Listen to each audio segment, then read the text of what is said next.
For those who come here seeking God, may God go with you. For those who come embracing life, may life return your affections. And for those who come to seek a path, may a way be found, and the courage to take it step by step. This morning's reading was written by the poet and author Lori Rottenberg. It's entitled, "The Shamash is the Tall One." Now is the hour when we turn darkness to light. Now is the hour when we assemble those we love. Now is the hour when we kindle memory's flame. The Shamash is the tall one, responsible for lighting the rest.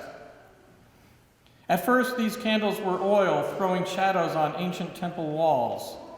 At first, we were few, fanatics defying darkness and desecration. At first, our candles were lit by those who knew, a necklace of lights stringing the generations. The Shamash is the tall one, responsible for lighting the rest. In the tinder of our patchwork nation, our small celebration has ignited beyond its birth into a flare of identity and remembrance. We who are Jews use blazing menorahs to find our way in the blinding dazzle of Christmas. We pump our 8 days of dreidel and gelt like bellows to show we too can offer fuel for December's joy. Even when we know little else of our own story, we take out our necklace of lights and dress for winter, writing new chapters in this young land that is now our home.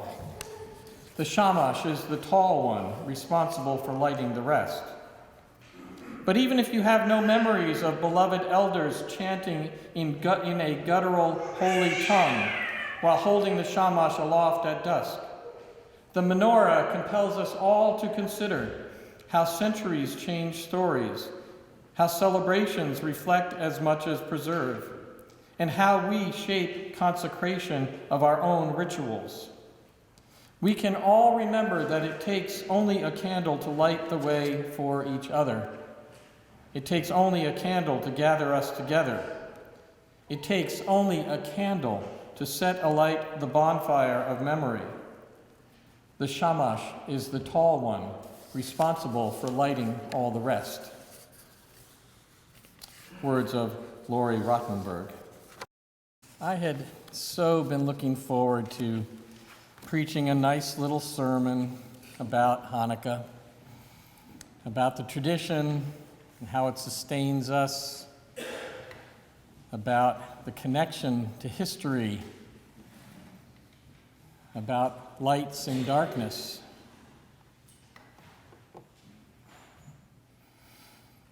And then Wednesday happened. And I wrestled with the decision. Do I preach my nice little sermon about Hanukkah? Or do I address what happened? I was talking with one of my daughters about this decision, and she said, "Your church sounds exhausting."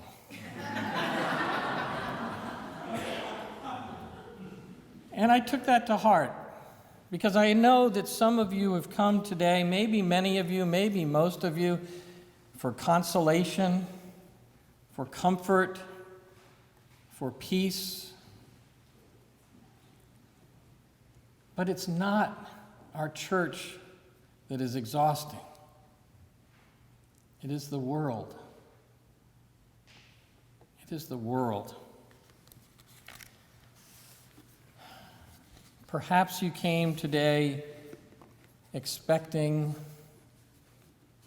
some time of calm.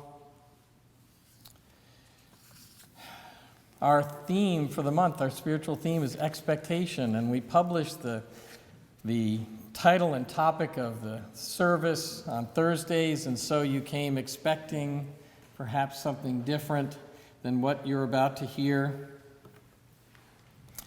I'm going to talk about Hanukkah, but not so much about the lights, more about the darkness. Today, I may not meet the expectation that you came here with today. I want to take Hanukkah in a little bit different direction, perhaps something you don't expect. I want to do this because when he left for work last Wednesday morning, Raymond Michael Wetzel, the father of 6, didn't expect to be gunned down in cold blood.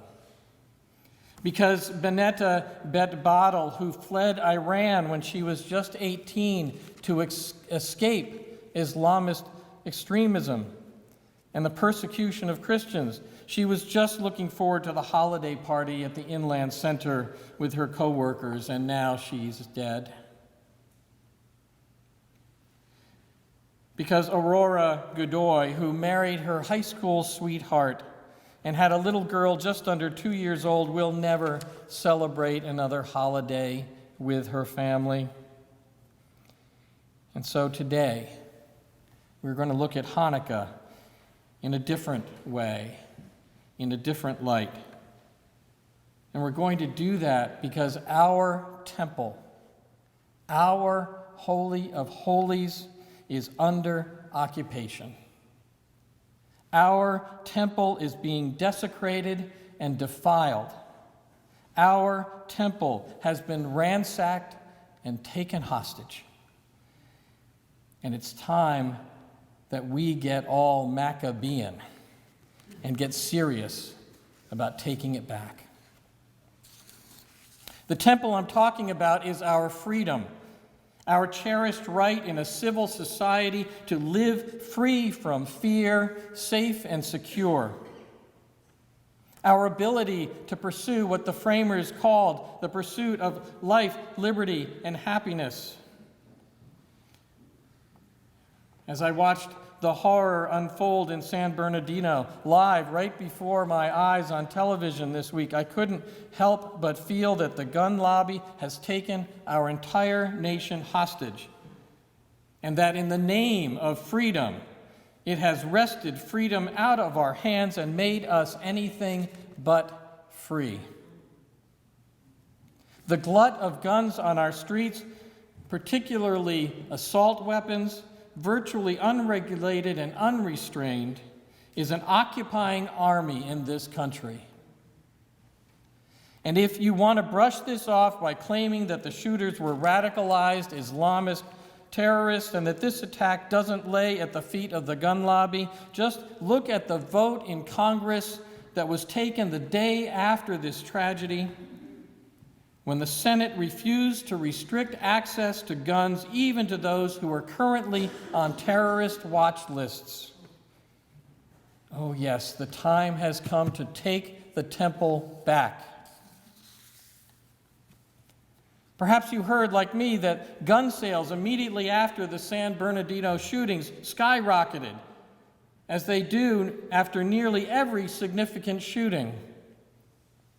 And did you notice that I had to say significant as an adjective to the noun shooting?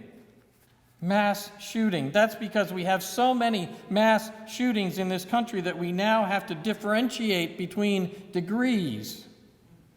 The ones that are bad and the ones that are really bad. 14 people were murdered and 31 injured in San Bernardino last Wednesday, which is horrific enough.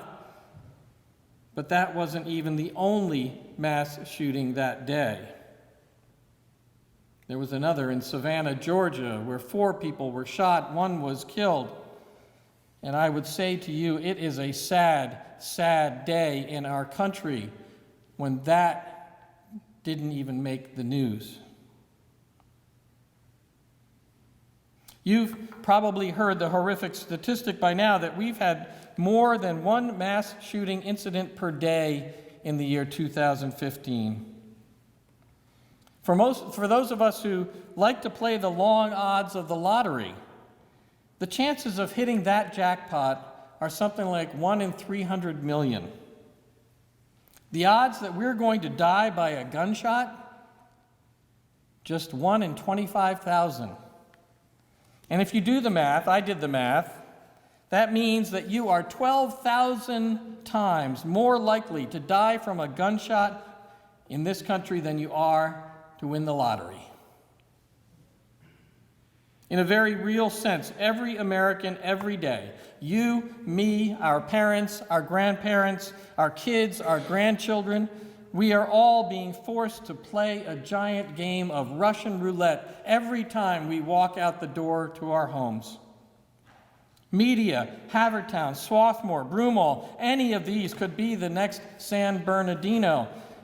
And if we think that it can't happen here, I would just ask you to ask anyone in San Bernardino what they thought on Tuesday.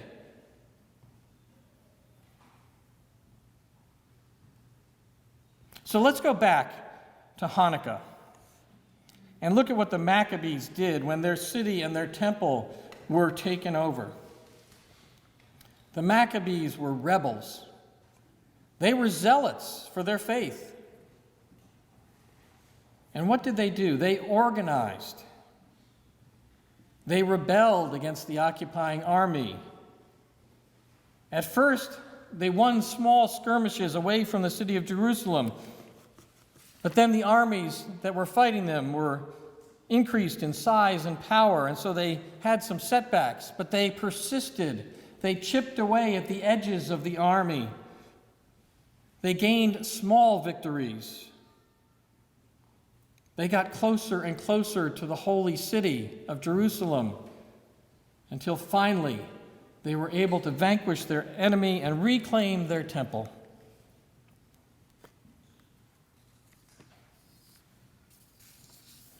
Now, the last thing I am advocating is armed rebellion. Let me be clear about that. Although I have to say, the irony of beating back the gun lobby with guns might be a little satisfying.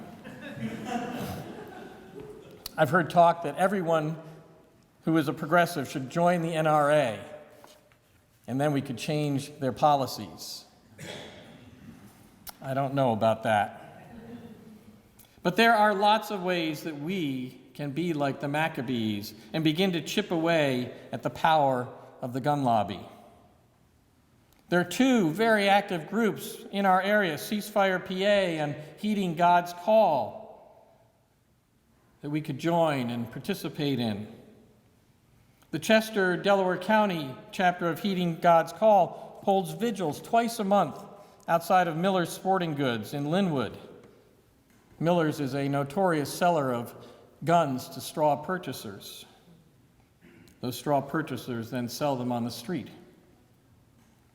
We could also use our beautiful front lawn along Rose Tree Road to display the memorial to the lost. Perhaps some of you have seen this in other churches.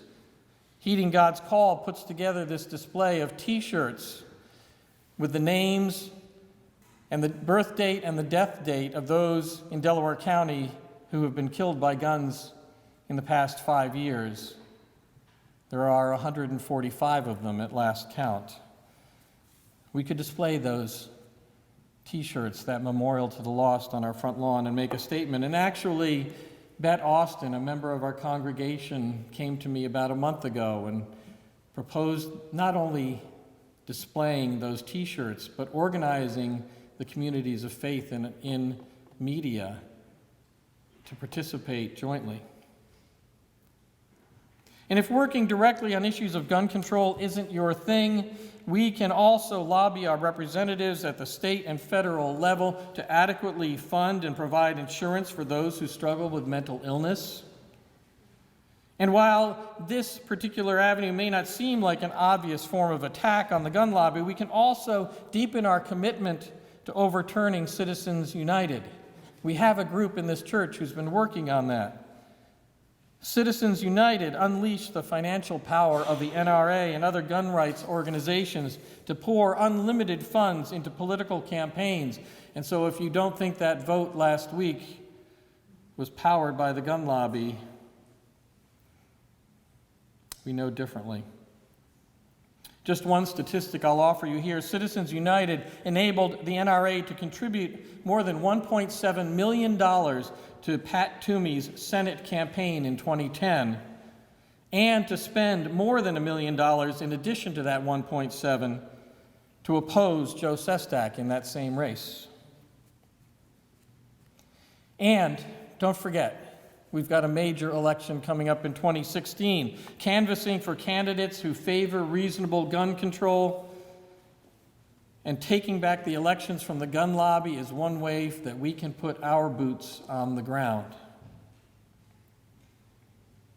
I've also had this crazy idea, maybe if you've seen my posts on Facebook, this crazy idea that we should make bullets more expensive and thus perhaps less disposable than they are right now.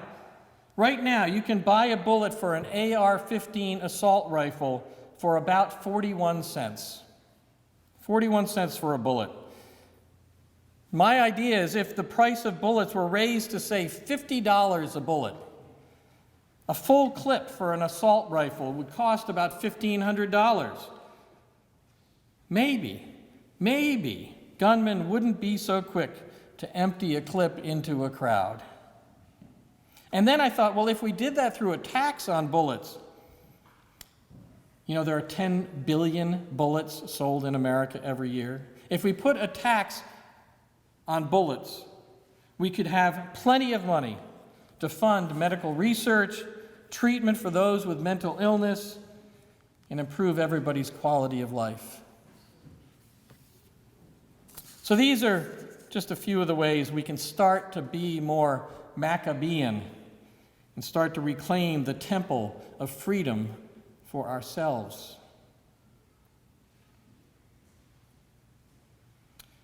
I want to close by returning to today's reading by Lori Rottenberg and remind us that in this season of Hanukkah and in this unfortunate season of hatred and violence, each of us is the shamash, the tall candle, the one responsible for lighting all the rest.